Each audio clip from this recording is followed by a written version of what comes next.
Pet Sounds is the 11th studio album by the American rock band The Beach Boys.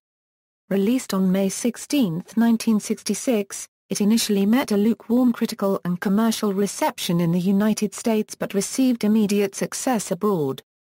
The album has since garnered enormous worldwide acclaim by critics and musicians alike and is regarded as one of the most influential pieces in the history of popular music. The album was produced by Brian Wilson, who also wrote and composed almost all of its music. Sessions were conducted several months after he had quit touring with the Beach Boys to focus his attention on writing and recording. Collaborating with lyricist Tony Asher, Wilson's symphonic arrangements wove elaborate layers of vocal harmonies, coupled with sound effects and unconventional instruments such as bicycle bells, buzzing organs, harpsichords, flutes, Electro-Theremin, dog whistles, trains, Hawaiian-sounding string instruments, Coca-Cola cans and barking dogs, along with the more usual keyboards and guitars. Together, they comprised Wilson's Pet Sounds, played in music styles which incorporated elements of jazz, exotica, classical, and the avant-garde. It was led by the singles Wouldn't It Be Nice, God Only Knows, and Sloop John B, while Wilson made his solo debut with Caroline, No, issued a few months earlier. Due to the level of Wilson's involvement compared to his bandmates, many consider Pet Sounds virtually a Brian Wilson solo album. A heralding work in the emerging psychedelic rock style, Pet Sounds signaled an aesthetic trend within rock by transforming it from dance music into music that was made for listening to, elevating itself to the level of art rock.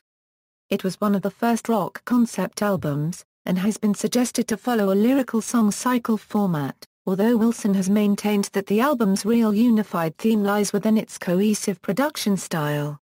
Writer Bill Martin said that within Pet Sounds, the Beach Boys brought expansions in harmony, instrumentation, duration, rhythm, and the use of recording technology.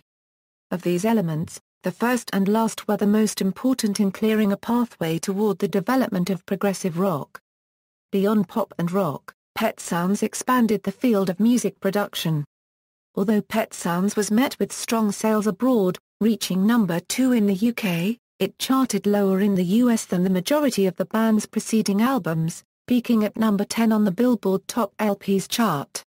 In 1993, it was named the greatest album of all time by NME magazine and The Times, and in 1995 by Mojo magazine. In 2003, Rolling Stone ranked it second on its list of the 500 greatest albums of all time. Pet Sounds was preserved in the National Recording Registry in 2004 by the Library of Congress for being culturally, historically, and aesthetically significant. Background: the folk rocker Sloop John B predated the rest of the LP by some months, but it proved to be a pivotal point in the album's development. It was a traditional Caribbean folk song that had been suggested to Wilson by group member Al Jardine. Jardine updated the chord progression by having the IV, da unregistered trademark major, move to its relative minor, bar unregistered trademark minor before returning to the tonic, or unregistered trademark. He expected to collaborate further with Wilson on the arrangement, but was pleasantly surprised by what Brian accomplished on his own. Wilson recorded a backing track on July 12, 1965, but after laying down a rough lead vocal, he set the song aside for some time, concentrating on the recording of what became their next LP, the Live in the Studio album, Beach Boys Party. In response to their record company's request for a Beach Boys album for the Christmas 1965 market, Wilson devoted the last 3 months of 1965 to polishing the vocals of Sloop John B, and recording 6 new original compositions. What would become Pet Sounds could not be finished in time for Christmas 1965. Halfway through the Pet Sounds sessions, Wilson reportedly became enthralled with the Beatles' album Rubber Soul, which was released that December. The British version of Rubber Soul was edited prior to its release in the US to emphasize a folk rock feel that critics attributed to Bob Dylan and the Byrds.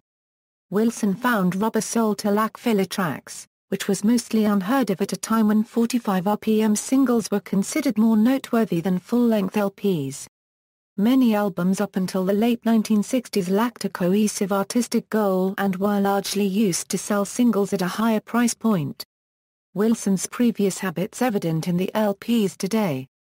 And Summer Days were to fill the first side of the album with superficial themes and the second with tracks of a more ambitious nature. Wilson found that Rubber Soul subverted this by having a wholly consistent thread of music. Inspired, he rushed to his wife and proclaimed, "Marilyn, I'm gonna make the greatest album. The greatest rock album ever made." In late 1965, Wilson met Tony Asher while working at a recording studio in Los Angeles, a young lyricist and copywriter who had been working on advertising jingles. While together, the two exchanged ideas for songs. Soon after, Wilson heard of Asher's writing abilities from mutual friends, proceeded to contact him about a possible lyric collaboration, and within 10 days, they were writing together. Wilson played him some of the music he had been recording and gave him a cassette of the backing track for a piece with the working title In My Childhood. It had lyrics, but Wilson refused to show them to Asher. The result of Asher's tryout was eventually retitled You Still Believe in Me, and the success of the piece convinced Wilson that Asher was the wordsmith he had been looking for. Music and lyrics. According to music journalist Jim DeRogatis, Pet Sounds is a psychedelic rock album, while the journal Sentinel called its music psychedelic pop, and writer Vernon Joyson observed flirtations with acid rock. The Associated Press, on the other hand, said that the album is a baroque pop work, while author Dominic Pryor referred to it simply as symphonic rock. Professor Kelly Fisher Lowe referred to Pet Sounds as an experimental rock record. According to biographer John Stebbins, the album's innovative soundscape incorporates elements of pop, jazz, classical, exotica, and avant-garde music. The instrumentation is stylistically appropriated from a wide variety of cultures, with some relating it to exotica and associated producers Martin Denny, Les Baxter, and Esquire. In Pet Sounds, Wilson conceived of experimental arrangements which combine conventional rock setups with various exotic instruments, producing new sounds with a rich texture reminiscent of symphonic works layered underneath meticulous vocal harmonics. Exemplifying the album's instrumentation of various stringed instruments, theremin, flutes, harpsichord, bicycle bells, beverage bottles, and the barking of Brian's dogs. The album carries a few historical distinctions. It is the first rock record to incorporate the Electro-Theremin, an easier-to-play version of the theremin. Its inventor Paul Tanner performs the instrument on the song I Just Wasn't Made for These Times. God Only Knows unusually referred to God in its title, a decision Brian feared would be seen as blasphemous. As author James Perron writes, Wilson's compositions include tempo changes, metrical ambiguity, and unusual tone colors that, culturally speaking, remove the music from just about anything else that was going on in 1966 pop music. He specifically touches upon the album's Closer Caroline, No, and its use of wide tessitura changes, wide melodic intervals, and instrumentation which contribute to his belief.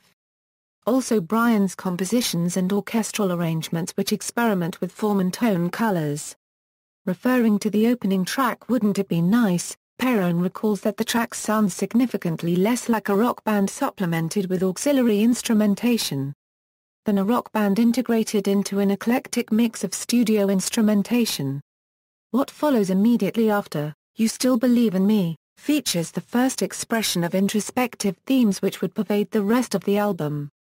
One of the high points of the composition and Brian's vocal performance, he writes, is the snaky, though generally descending melodic line on the line I Want to Cry, his response to the realization that his girlfriend still believes in him despite his past failures. He describes the stepwise fall-off of the interval of a third at the end of each verse to be a typically Wilsonian feature. The feature recurs alongside a madrigal sigh motif in That's Not Me, where the motif concludes each line of the verses. This sighing motif then appears in the next track, Don't Talk, a piece inspired by classical music, and once again in Caroline, No. The album included 2 sophisticated instrumental tracks composed by Brian. One of them, the wistful Let's Go Away for a While, with a working parenthetical title of, And Then We'll Have World Peace. The other, the title track, Pet Sounds. The subtitle of Let's Go Away for a While was a catchphrase from one of Brian's favorite comedy recordings, John Brent and L. Close's How to Speak Hip. Both titles had been recorded as backing tracks for existing songs, but by the time the album neared completion Brian had decided that the tracks worked better without vocals.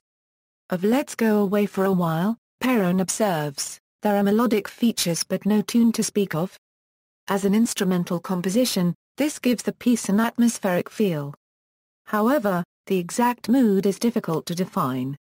Of Pet Sounds, the piece represents the Beach Boys' surf heritage more than any other track on the album with its emphasis on lead guitar, although Perron maintains that it is not really a surf composition, citing its elaborate arrangement involving countless auxiliary percussion parts, abruptly changing textures, and de-emphasis of a traditional rock band drum set. Musicologist Daniel Harrison has written that in terms of the structure of the songs themselves, there is comparatively little advance from what Brian had already accomplished or shown himself capable of accomplishing. Most of the songs use unusual harmonic progressions and unexpected disruptions of hypermeter, both features that were met in Warmth of the Sun and Don't Back Down. Journalist Nick Kent felt similarly for lyrics of Pet Sounds, considering Wouldn't It Be Nice to Be teen angst dialogue that Brian had already achieved with We'll Run Away the year before.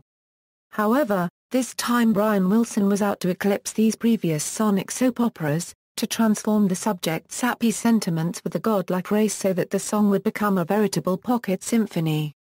Fuseli observed that Brian's nuance to wander far from the logic of his composition only to return triumphantly to confirm the emotional intent of his work is repeated numerous times in Pet Sounds, but never to evoke a sense of unbridled joy as Brian recently had with the November 1965 single The Little Girl I Once Knew. Such occurs within God Only Knows, which contains an ambivalent key and non-diatonic chords.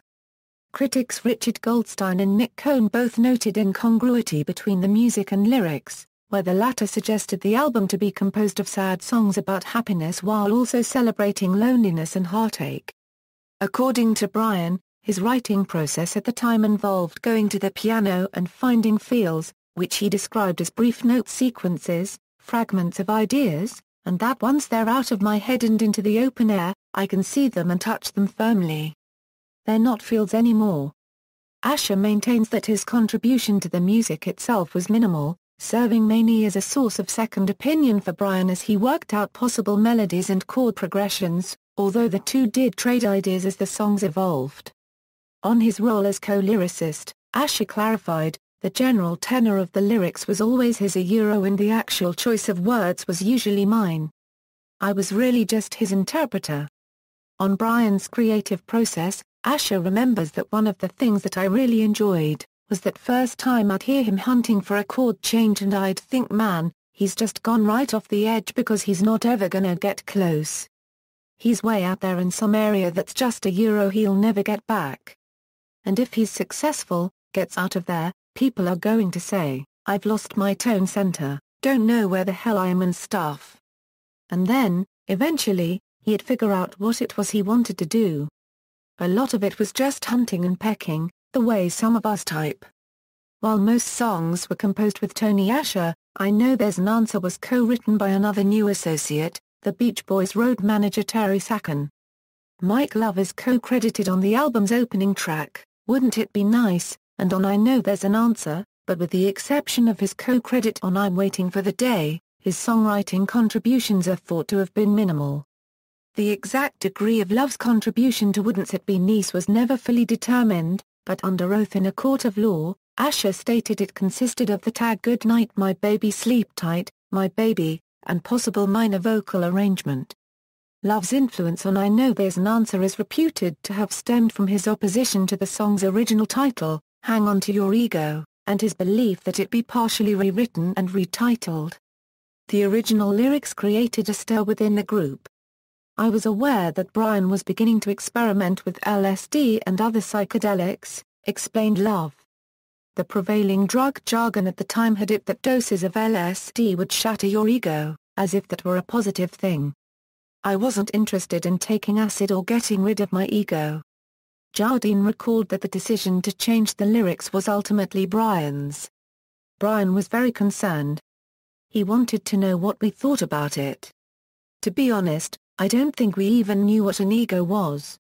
Finally Brian decided, forget it. I'm changing the lyrics. There's too much controversy. According to academics Paul Hegarty and Martin Halliwell, Pet Sounds has a personal intimacy that sets it apart from the Beach Boys' contemporaries in psychedelic culture and a San Francisco sound, but still retains a trippy feel that resulted from Brian's experimental use of LSD. They attribute this to Brian's eclectic mixture of instruments, echo, reverb, and innovative mixing techniques learned from Phil Spector to create a complex soundscape in which voice and music interweave tightly. Vernon Joyson omitted the Beach Boys from his book The Acid Trip, a complete guide to psychedelic music on the basis that they essentially predated the psychedelic era. Brian was publicly effused with the drug during the mid-1960s and was using it to further his creative process, an admitted example being the 1965 single California Girls. Throughout the latter half of the decade, Brian was repeatedly been shown to have become interested in Eastern philosophy and the psychedelic experience, often pointing to ego loss as the key to a better way of living. During the spring of 1965, Brian had what he considered to be a very religious experience after consuming a full dose of LSD. He stated, "I learned a lot of things, like patience, understanding. I can't teach you, or tell you what I learned from taking it." In light of his intellectual pursuits and self-described crucial interest in metaphysics, Brian's response when asked about LSD and Hang On to Your Ego was that yeah, I had taken a few drugs, and I had gotten into that kind of thing. It just came up naturally. Despite the change from Hang On to Your Ego to I Know There's an Answer, the psychedelic lyrics they trip through their day and waste all their thoughts at night were kept in the song. Similarly for Sloop John B, Brian's lyric change from This is the worst trip since I've been born to This is the worst trip I've ever been on has been suggested by some to be another subtle nod to acid culture. Elsewhere within Pet Sounds' lyrical content, Brian turned inward and probed his deep-seated self-doubts and emotional longings. Pet Sounds did not address the problems in the world around them, unlike other groups. Concept and title. The concept album form received a resurgence of popularity in the late 1960s among pop artists, when many rock releases including Pet Sounds presented a set of thematically linked songs. Other rock music artists, such as Frank Zappa and the Mothers of Invention, the Beatles and The Who subsequently released concept albums. Pet Sounds was a musical portrayal of Brian Wilson's private-public state of mind at the time. Even though Pet Sounds has a somewhat unified theme in its emotional content, Wilson and Asher said repeatedly that it was not necessarily intended to be a narrative. Asher explained that they had truly spontaneously generated a lot of those songs from lengthy, intimate discussions centered around their experiences and feelings about women and the various stages of relationships and so forth. Wilson stated, "If you take the Pet Sounds album as a collection of art pieces, each designed to stand alone, yet which belong together, you'll see what I was aiming at." Sonically, it was structured as an interpretation of Phil Spector's Wall of Sound, something Wilson further clarified by saying, "It wasn't really a song concept album, or lyrically a concept album. It was really a production concept album."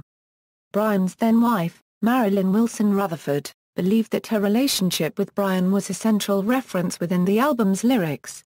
Namely on You Still Believe in Me, and Caroline, No. Keeping the songwriter's intentions in mind, Kent observed.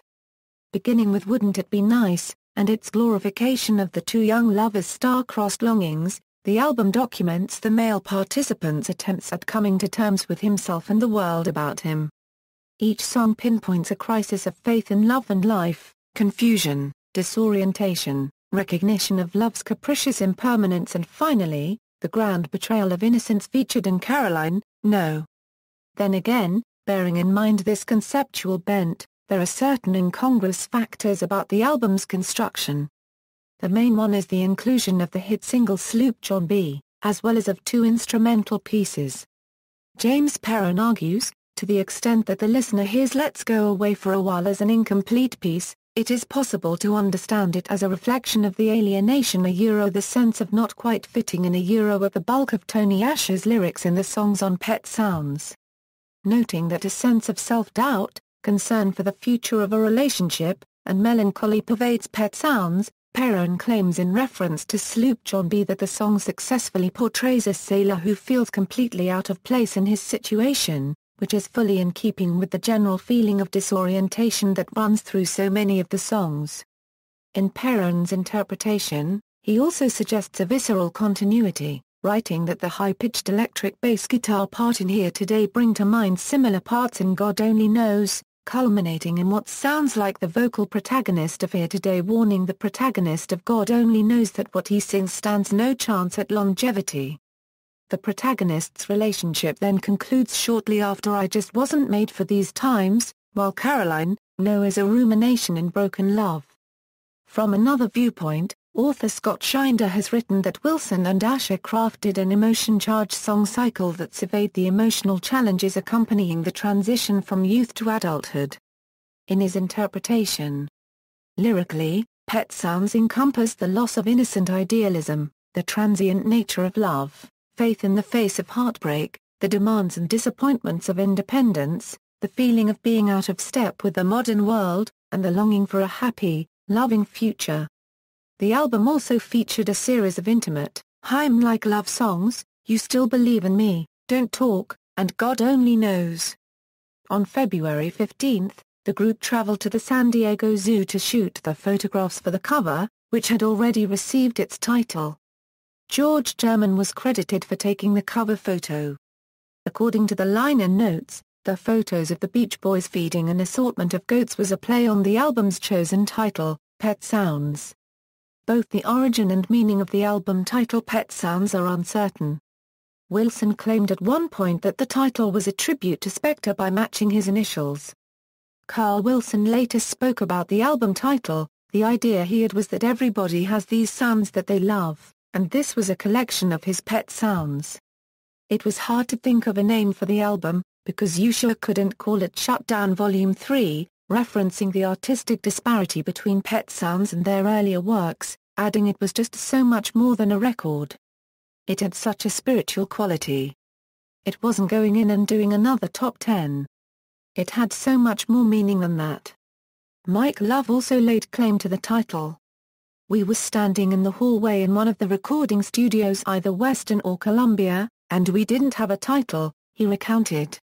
We had taken pictures at the zoo and there were animal sounds on the record, and we were thinking, well, it's our favorite music of that time, so I said, why don't we call it Pet Sounds? At another time, Brian credited the album title to Cal. Recording and production. With writing well underway, Wilson recorded 6 backing tracks for the new material.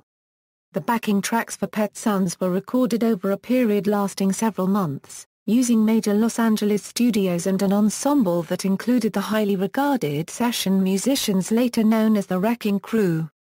Surviving tapes of his recording sessions show that he was open to his musicians, often taking advice and suggestions from them and even incorporating apparent mistakes if they provided a useful or interesting alternative. Wilson said that he was sort of a square with the Wrecking Crew, starting his creative process with how each instrument sounded one by one, moving from keyboards, drums, then violins if they were not overdubbed. Although the self-taught Wilson often had entire arrangements worked out in his head, they were usually written in a shorthand form for the other players by one of his session musicians. On notation and arranging, Wilson clarified. Sometimes I'd just write out a chord sheet and that would be for piano, organ, or harpsichord or anything. I wrote out all the horn charts separate from the keyboards. I wrote one basic keyboard chart, violins, horns, and basses, and percussion. We'd start with Julius Wechter. Can I please hear the sleigh bells? Nah, throw 'em away. Let's hear a Euro, how about some tambourine, maybe? Let's hear a tambourine. Yeah, that's it. We'll take a tambourine. Wilson had developed his production methods over several years, reaching a peak with Pet Sounds during late 1965 and early 1966. Wilson's approach was in some respects a refined interpretation of the famous wall of sound technique created by Phil Spector. Equipped with newest state-of-the-art Ampex 8-track recorders, Wilson produced tracks of great complexity using his regular team of first-call players. Wilson's typical production method on Pet Sounds was to record the instrumental backing tracks for each song as a live ensemble performance direct onto 4-track recorders. His engineer Larry Levine reported that Wilson also typically mixed these backing tracks live, as they were being taped, subsequently transferring the sounds onto 8-track machines. Like Spector, Wilson was a pioneer of the studio as an instrument concept, exploiting novel combinations of sounds that sprang from the use of multiple electric instruments and voices in an ensemble and combining them with tape delay and reverberation.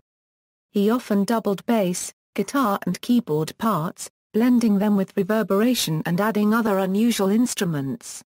When the other Beach Boys returned from a 3-week tour of Japan and Hawaii, they were presented with a substantial portion of a new album, with music that was in many ways a radical departure from their earlier attempts.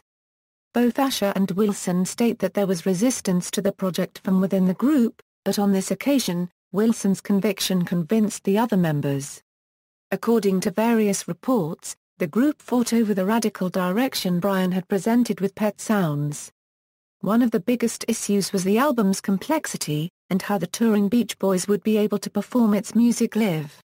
Rumors of group infighting were denied by Dennis Wilson in later years, but corroborated by Love, who admitted an active refusal to sing certain lines. Brian expressed, "I think they thought it was for Brian Wilson only. They knew that Brian Wilson was going to be a separate entity, something that was a force of his own, and it was generally considered that the Beach Boys were the main thing. So with Pet Sounds, there was a resistance in that I was doing most of the artistic work on it vocally, and for that reason there was a little bit of intergroup struggle. It was resolved in the fact that they figured that it was a showcase for Brian Wilson, but it's still the Beach Boys. In other words, they gave in. They let me have my little stint." Most of March and early April 1966 was devoted to recording the remaining backing tracks and to the crucial recording of vocals, a process which proved to be the most exacting work the group had hitherto undertaken.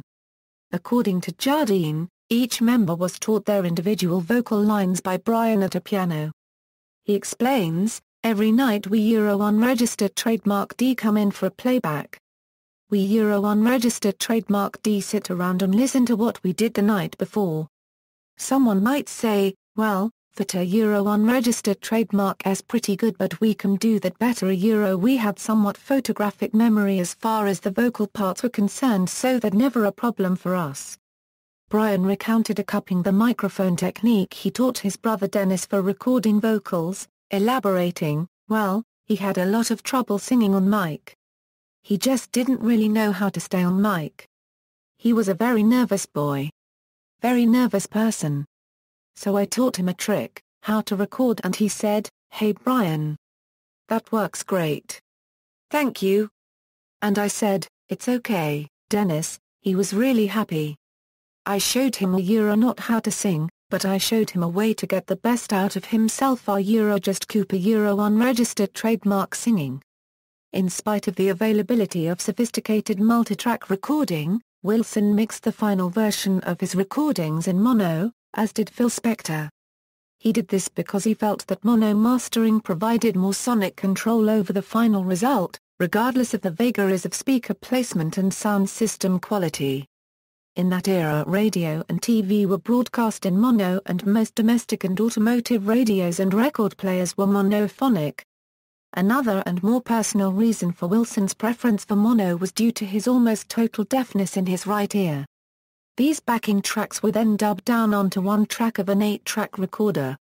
6 of the remaining 7 tracks were usually dedicated to each of the Beach Boys' vocals. The last track was usually reserved for additional elements such as extra vocals or instrumentation. The total cost of production for Pet Sounds eventually amounted to a then unheard of $70,000. Unreleased material.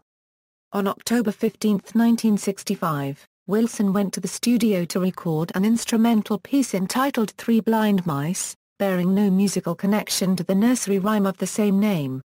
It's not known what the piece's purpose was to be, but it was inexplicably included as part of the Beach Boys' 2011 release of the Smile Sessions. By February 1966, Wilson was in the studio with his session band laying down the first takes for a new composition, Good Vibrations. During that month, Wilson gave Capitol a provisional track listing for the new LP, which included both Sloop John B. and Good Vibrations.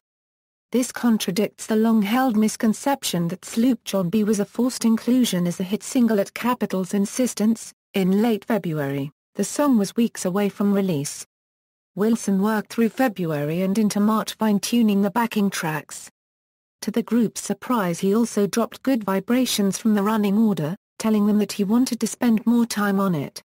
Al Jardine remembered, "At the time, we all had assumed that Good Vibrations was going to be on the album, but Brian decided to hold it out. It was a judgment call on his part. We felt otherwise but left the ultimate decision up to him."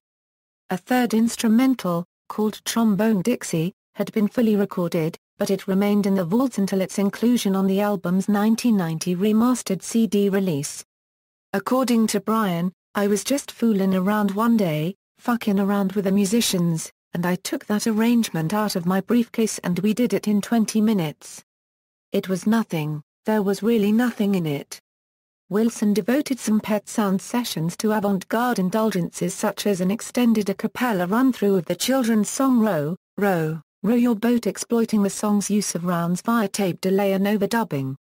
At least half an hour of tape reels exist which involve Brian and friends attempting to create a psychedelic comedy album, foreshadowing much of his work on Smile, which was set to have followed Pet Sounds. The only product of these sessions present in Pet Sounds was an excerpt of Brian's dogs barking accompanied by a recording of passing trains which may have been sampled from the 1963 sound effects LP Mr. D's Machine. About a year later Brian had moved on to burning wood in the studio. Promotional films, 2 music videos were filmed set to Sloop John B. and God Only Knows for the UK's Top of the Pops, both directed by newly employed band publicist Derek Taylor. The first was filmed at Brian's Laurel Way home with Dennis acting as cameraman, the second near Lake Arrowhead. While the second film, containing footage of the group minus Bruce flailing around in grotesque horror masks and playing Old Maid, was intended to be accompanied by excerpts from Wouldn't It Be Nice, Here Today, and God Only Knows. Slight edits were made by the BBC to reduce the film's length. Commercial performance. Caroline, No was released as a single. It was credited to Brian Wilson alone, leading to speculation that he was considering leaving the band. The single reached number 32 in the US. It was followed by Sloop John B, which was extremely successful, credited to the Beach Boys, and reached number 3 in the US and number 2 in Great Britain. Wouldn't It Be Nice reached number 8 in the US, where it was treated as the A-side. Its flip side, God Only Knows, was featured as the A-side in Europe, peaking at number 2 in Britain. As a B-side in the US, it reached number 39. By mid-April 1966, Pet Sounds was fully assembled, and released on May 16. The LP broke into the top 10 in the US, belying its reputation as a commercial failure there. However, compared to the previous Beach Boys party, Pet Sounds earned less commercial success. Its initial release in the US peaked at number 10, which disappointed Wilson. Much of the blame has been placed with Capitol Records, which did not promote the album as heavily as previous releases. Its initial release was not awarded gold certification by the Recording Industry Association of America despite eligibility beginning in May-Euro 1967. Pet Sounds eventually was presented with gold and platinum awards in 2000. Its greatest success was in the UK, where it reached number 2. Its success was aided by support from the British music industry, who embraced the record. Paul McCartney spoke often about the album's influence on the Beatles. Bruce Johnston stated that he flew to London in May 1966 and played the album for John Lennon and McCartney. Although it has been claimed that the Rolling Stones manager Andrew Oldham helped Derek Taylor publicise unsolicited advertisements lauding the album in British music papers, a search of the UK pop press for 1966 fails to uncover any such advertisement. In Australia, the album was released under the title The Fabulous Beach Boys on the Music for Pleasure label. Critical reception. Early reviews for the album in the US ranged from negative to tentatively positive. Upon release, it was named by many British publications as the most progressive pop album of all time. UK newspaper Melody Maker ran a feature which questioned the hype in its headline, but affirmed within, the record's impact on artists and the men behind the artists has been considerable. Andrew Oldham stated, "I think that Pet Sounds is the most progressive album of the year in as much as Rimsky-Korsakov's Scheherazade was. It's the pop equivalent of that, a complete exercise in pop music."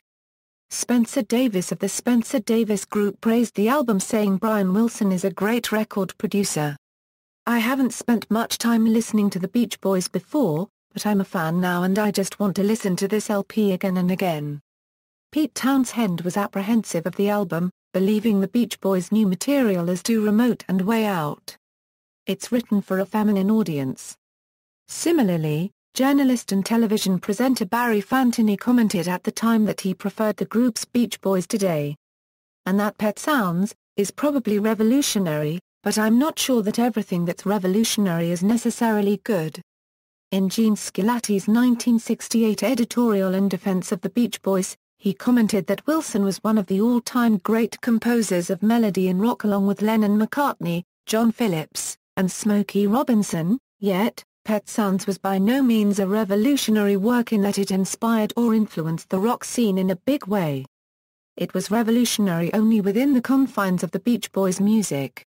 However, later in the piece he affirmed, Pet Sounds was a final statement of an era and a prophecy that sweeping changes lay ahead. Reappraisal. Retrospectively, in Stephen Davis's 1972 Rolling Stone review, Davies called it by far Brian Wilson's best album and said that its trenchant cycle of love songs has the emotional impact of a shatteringly evocative novel. Yahoo! Music's Bill Holdship called it a beautiful reflection of romanticism in the modern world.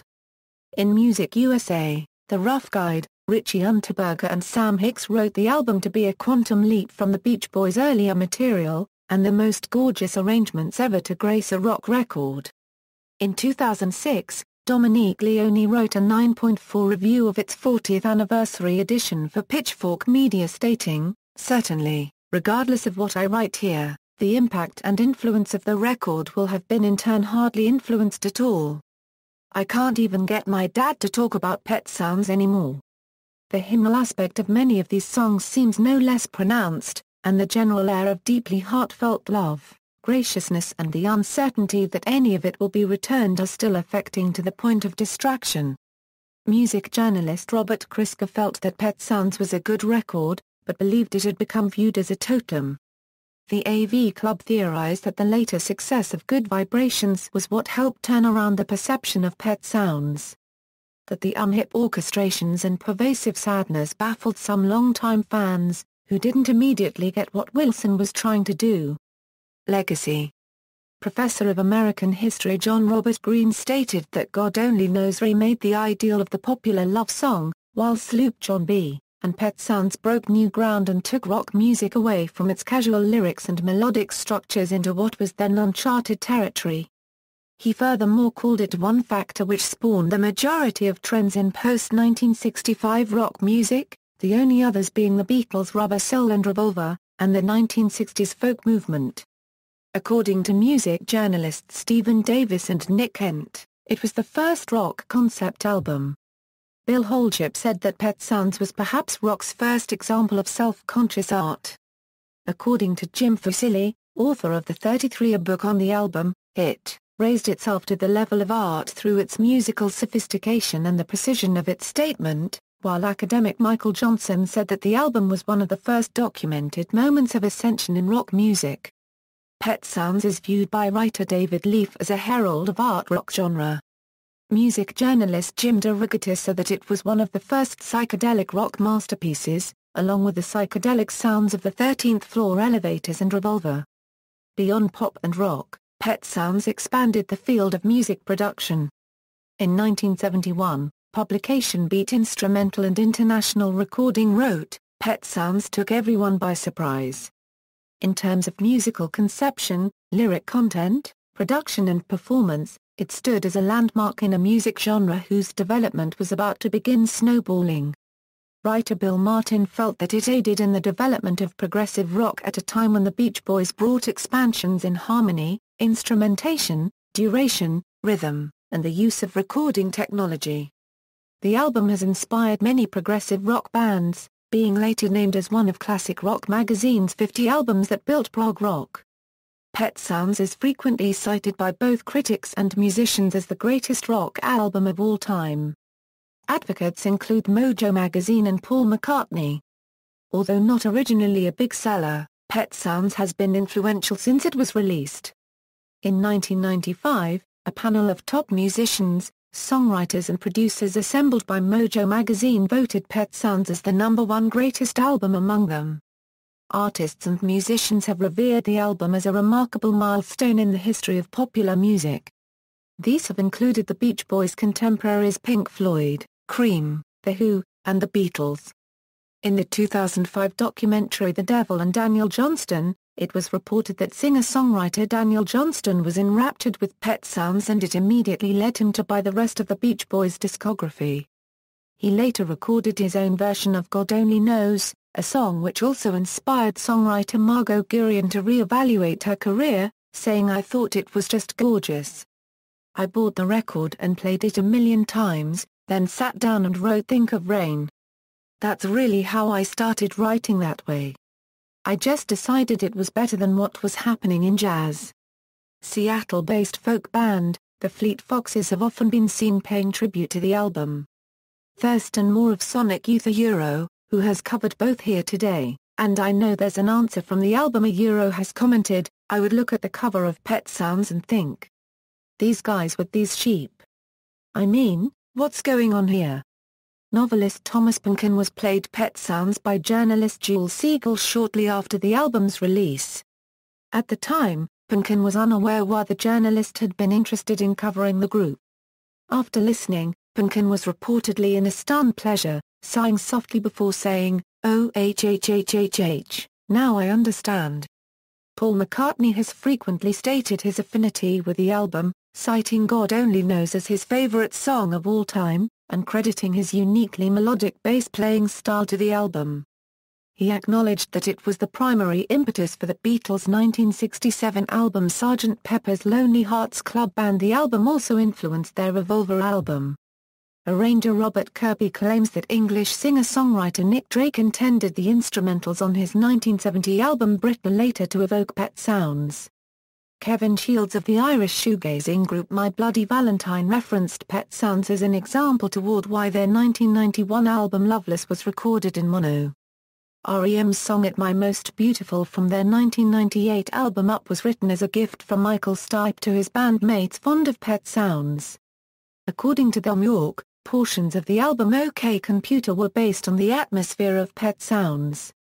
When Animal Collective co-founder Noah Lennox was asked about critics comparing his 2007 solo album Person Pitch to Pet Sounds, Lennox responded, "For me, Pet Sounds wouldn't be the first thing I would compare my album with. The Euro first, because it would be kind of arrogant."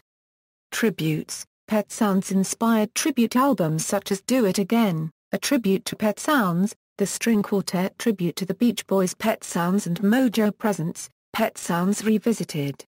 Many songs from Pet Sounds have also appeared on genre-themed Beach Boy and Brian Wilson tribute albums like Making God Smile and Smiling Pets, which feature cover versions by various artists including Sixpence None the Richer and Seagull Screaming Kiss Her Kiss Her. Other artists include They Might Be Giants, David Bowie, Black Francis, Peter Thomas, Rivers Cuomo, Patrick Wolf, Tim Burgess, Saint Etienne and the Flaming Lips. Pet Sounds tribute parodies include Punk Sounds by the Huntingtons. Track-for-track mashups include Sgt. Pet Sounds' Lonely Hearts Club Band, a blend of Pet Sounds with Sgt. Pepper. It was released under the pseudonym The Beatles. In the mid-1990s, Robert Schneider of the Apples in Stereo and Jim McIntyre of Von Hemling founded Pet Sounds Studio, which served as the venue for many Elephant Six projects such as Neutral Milk Hotels and the Aeroplane Over the Sea, and the Olivia Tremor Controls Dusk at Cubist Castle and Black Foliage. Live performances. After its release, Several selections from Pet Sounds became staples for the group's live performances, including Wouldn't It Be Nice, Sloop John B, and God Only Knows. Other songs were performed, albeit sporadically and infrequently through the years, and the album was never performed in its entirety with every original group member. As a solo artist, Brian Wilson performed the entire album live on 3 occasions on his 2002 and 2006 Pet Sounds tours, which included fellow band member Al Jardine at several shows.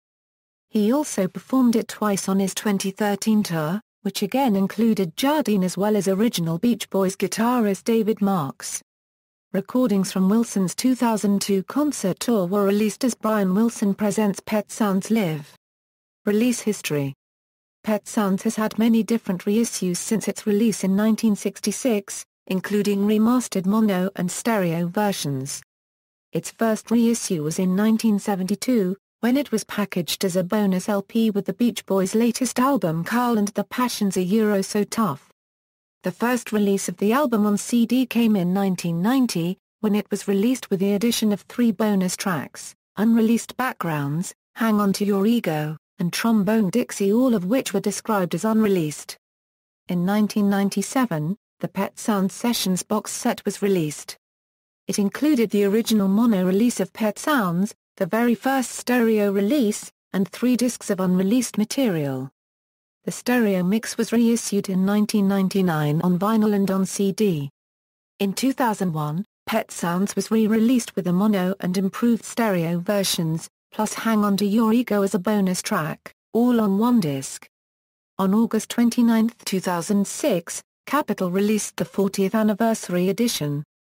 The new compilation contains a new 2006 remaster of the original mono mix, DVD mixes, and a making-of documentary. The discs were released in a regular jewel box and a deluxe edition was released in a green fuzzy box. A 2-disc colored gatefold vinyl set was released with green and yellow discs. On September 2, 2008, Capitol reissued a single LP version replicating the original artwork and the inner sleeve with the original mono mix on 180-gram vinyl. Track listing, track list notes courtesy of Brad Elliott. All songs written and composed by Brian Wilson and Tony Asher except where noted. Personnel, the majority of the group's session musicians and engineers information has derived largely from musician union contracts, web sources and books stating information about the record. This means that some of the information isn't certain or accurate. Furthermore, while contracts contain the session date, song title and hours booked, none was required to be precisely accurate. The date on the contracts were often changed to comply with union requirements. According to Russ Waspensky, Laura Tunbridge and Brad Elliott, except as noted. The Beach Boys, Al Jardine lead, harmony and backing vocals, tambourine, Bruce Johnstone harmony and backing vocals, Mike Lover lead, harmony and backing vocals, Brian Wilson lead, harmony and backing vocals, producer, arranger, conductor, organ, piano, dog whistle, train whistle, sound effects Inc. Barking Dogs, Carl Wilson lead, harmony and backing vocals, guitar, 12-string guitar, Dennis Wilson harmony and backing vocals, drums, additional musicians and production staff. Denotes uncertainty where or if the musician plays the instrument on the album. Charts, albums, US singles, UK singles, chart information courtesy of AllMusic and other music databases. Accolades, denotes an unordered list, notes. References. Bibliography.